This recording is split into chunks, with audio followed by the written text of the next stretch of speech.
All right, good afternoon to those that have joined since we started recording here. We're going to go ahead and get this started. Just a reminder to everybody, we had a more detailed, in-depth kickoff for the INSITE project call, I believe it was last week. We have a link for that on our slide deck here, which will be shared here in a second. We urge you to definitely go, if this is your first time looking at this, please go out and review that initial kickoff webinar, as well as check out the project call webpage, which links will drop here in the chat here in a moment. The information provided in here is going to be kind of at a much higher level than those first webinar that we had.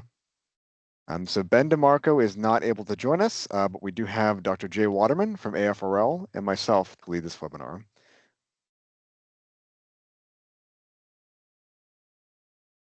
So just a reminder in the schedule, any questions after this webinar will be directed towards the project goal email. I'll post that in the chat. We need those questions by the 21st, and then we're going to turn them around and have answers posted publicly on our website for everybody by the 29th. And this proposal submissions are due on 7/9, no later than 5 p.m. Eastern Time.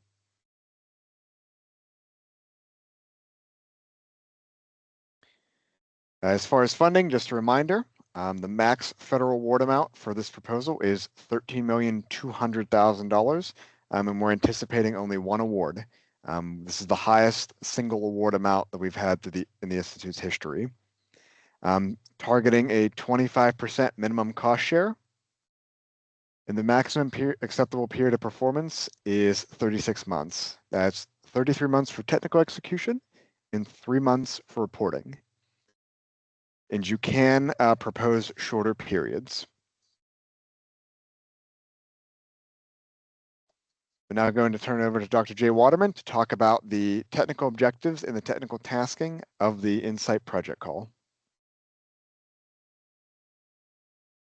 Sure, thanks. So the idea of this call is to create an integrated system to do quality assurance that includes the in-situ monitoring as well as post-build NDE.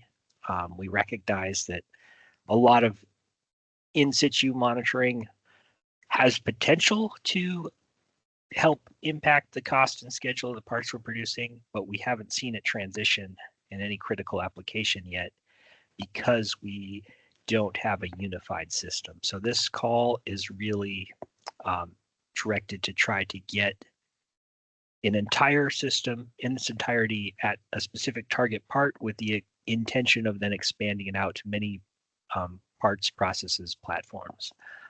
This call, we're focusing on trying to match detection according to industry standards to help us make it transition into what our program offices can understand. So we have put the requirement for the AWSD 20.1 in there for defects.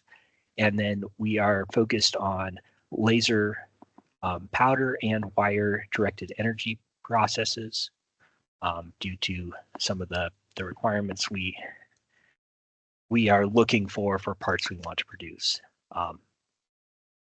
So overall, we're expecting, the proposer to propose an in-process monitoring system that pairs up with the complementary quality assurance framework to give us one overarching framework in collaboration with an OEM and the government partners on the certification side, so that we can actually implement a quality assurance system that includes in situ, that'll actually help us get cheaper, faster, or very difficult to inspect parts through our certification systems, whether that's airworthiness or sub-safe or whatever service requirement for critical parts. Over.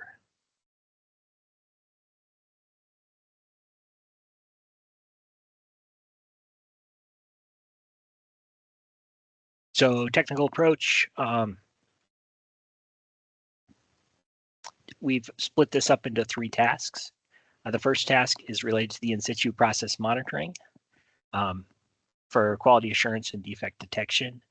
And here we're looking for you to propose, in situ monitoring systems, how to integrate them with the quality assurance data, and how you can tie what the in situ monitoring system gives you directly to what the structural performance requirements are for the part.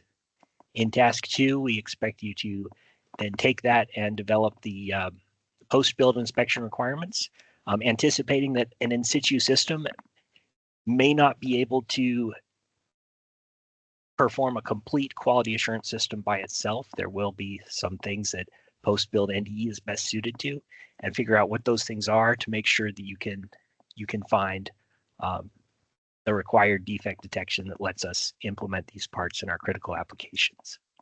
And then the task 3 is to basically develop a framework for how to implement these both combined. So we're looking for one framework that lets you do both the in situ and post-build NDE that actually brings us value and benefit to the final quality assurance process for the critical part. We're kind of expecting that these tasks are not going to be entirely sequential. There will be some parallel efforts for these, but we want to see, the important thing for this call is we want to see both of these parts in the final overarching framework. And this framework should be something that has a real implementation plan that can be done on a representative or an actual part with a defense production need. We're requiring you to have a partner with a OEM or weapon system part producer to make sure that we're not trying to do an intellectual exercise here. We are actually trying to develop something that can be used to certify critical parts and demonstrates the value of doing this to our program offices and for the DOW.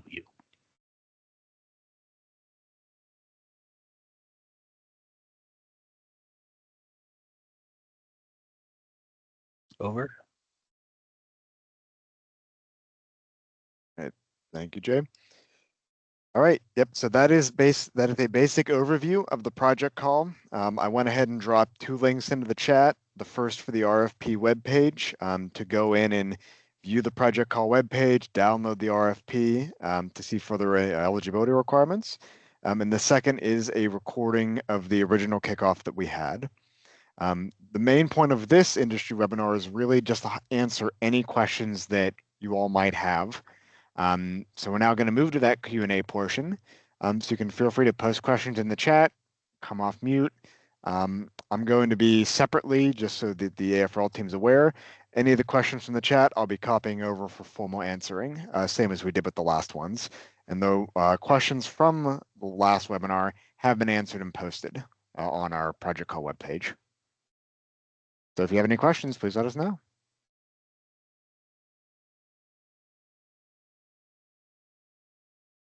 All right, we got some coming in, so I'm going to go down the list here.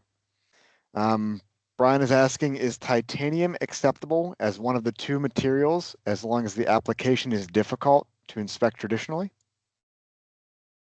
Yes, so we're not restricting materials. Titanium is fine if it shows a benefit and there's an application. We would like the final framework to be applicable to other materials, hard to inspect materials and hard to inspect shapes. But certainly if you have a titanium but difficult to inspect where you can show value and demonstrate the value of the in situ system, we are very much open to that.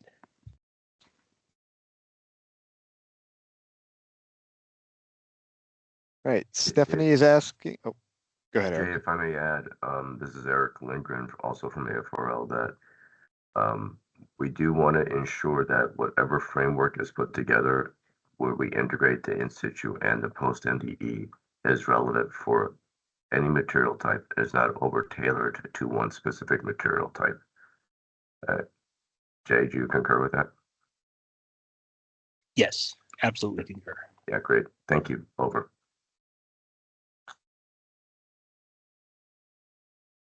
All right, Stephanie is asking, within the RFP, it just says the project would be funding if and when funding is available. What is the probability of funding for this project?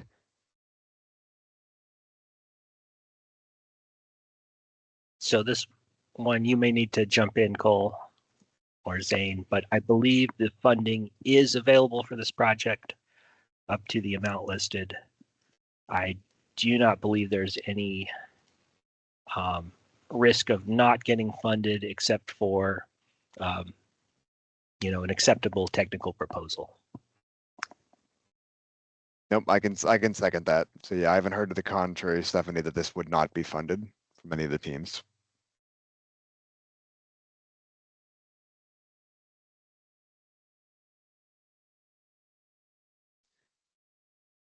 Have one in the Q&A feature here. Okay, so Ted's got 3 questions here. The first is there benefit to tracking multiple materials and or multiple AM systems or technology?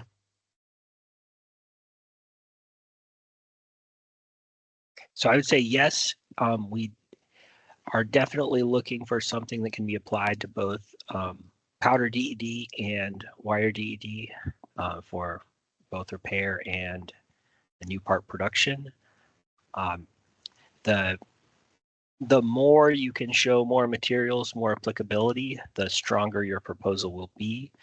We are asking that at least one of them is an actual need that can be demonstrated through as a demonstration to demonstrate the applicability of your system.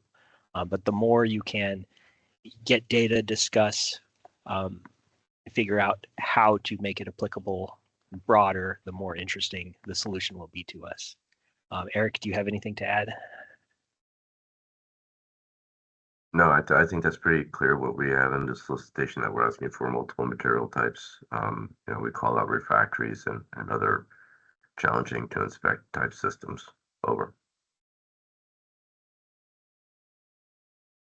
Yes, that's a good point. We definitely want this to be something we can apply to the problems we have with traditional inspection. We're not going to be very excited to have a system that replaces a very easy to inspect part only, if that makes sense. So that can require some adaptability as a function of the material system as well, because we know that NDT capabilities will vary as a function of material system. Over.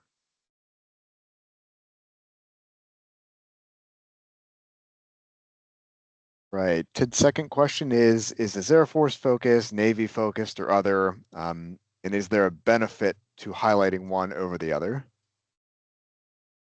So the intention of this is to be cross-service applicable. You may catch me speaking a lot in terms of Air Force just because that's where I am at now. It's not our intention to necessarily limit this to one service. We know that service requirements are going to be quite different. So the target parts you select as demonstrators will probably be very service specific, but we are expecting the framework created to be applicable, to be modified for other service requirements. So I would say certainly we're looking for a very targeted demonstrator part, but we would like, as much cross-service applicability as possible. We're not going to be prioritizing one service over another for the demonstrator part, but we do want a solution that's broadly applicable.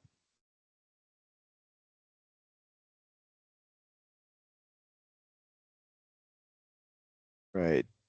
Ted's third question is, you mentioned OEMs and government partners should be involved in the third task. Should government partners be explicitly included in the proposal? So in the proposal, we have stated that we have assembled a government team, and we have funding and support for the government team, for the NDE experts to support this program. So you do not need to identify your own government support, but you should be expecting review and support from the government team on there. If you have folks in the government you would like to contribute, you're certainly welcome to try to include them. But we recognize that we have a lot of the folks who are going to be key to getting this kind of in situ technology transitioned through our certification authorities. We know who those folks are already, so we've got them together. You can plan for them to support you. You don't necessarily have to go and get their commitment, if that makes sense.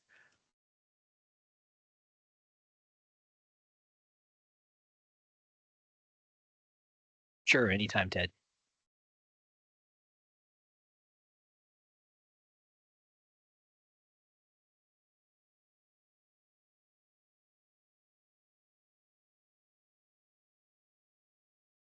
All right, any further questions from anybody?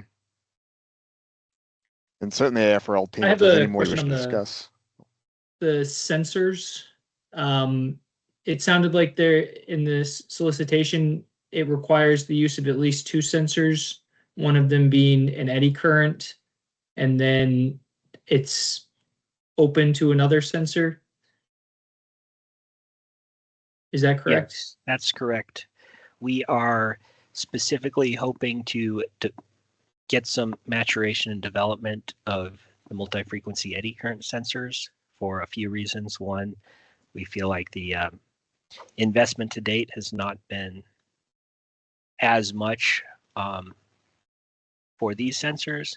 And the second thing is it's can be a very direct detection method that our certification authorities are already somewhat familiar with.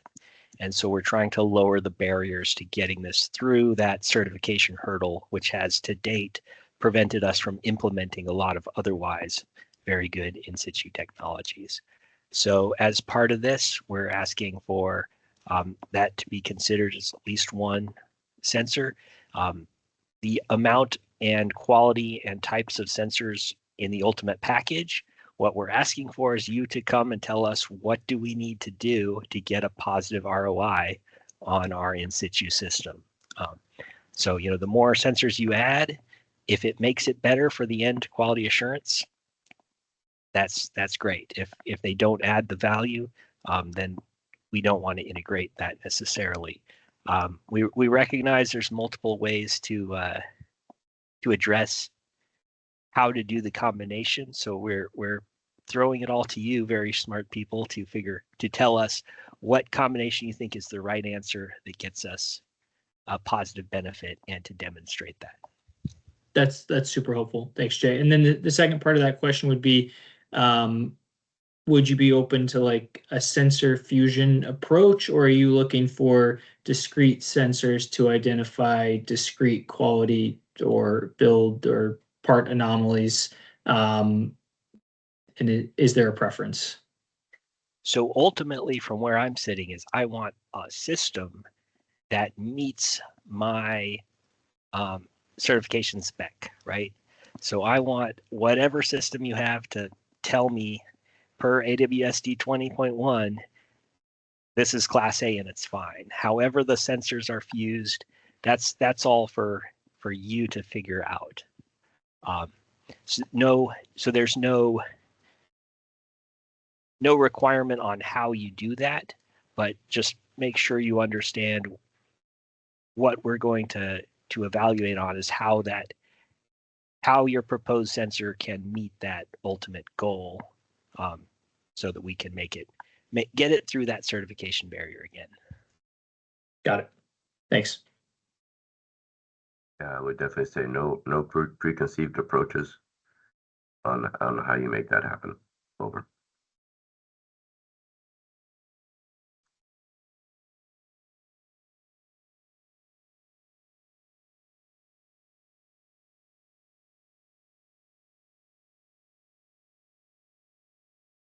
Right, any further questions from anybody?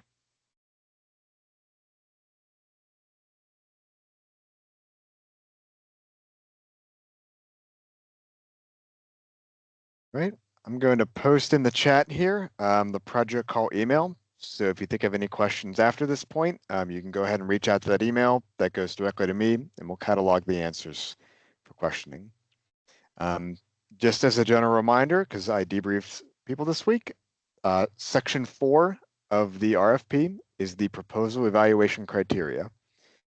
That criteria is what gets put verbatim onto the scorecard that the reviewers use. So please go and look at that evaluation criteria.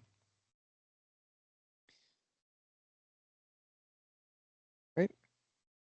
If there are no further questions, then I think we will go ahead and call this one a day. So we thank you, everybody, for hopping in and joining here. Thanks, Eric. Thanks, Jay, for sitting through and working through this with us. Thank you Pleasure. all. All right.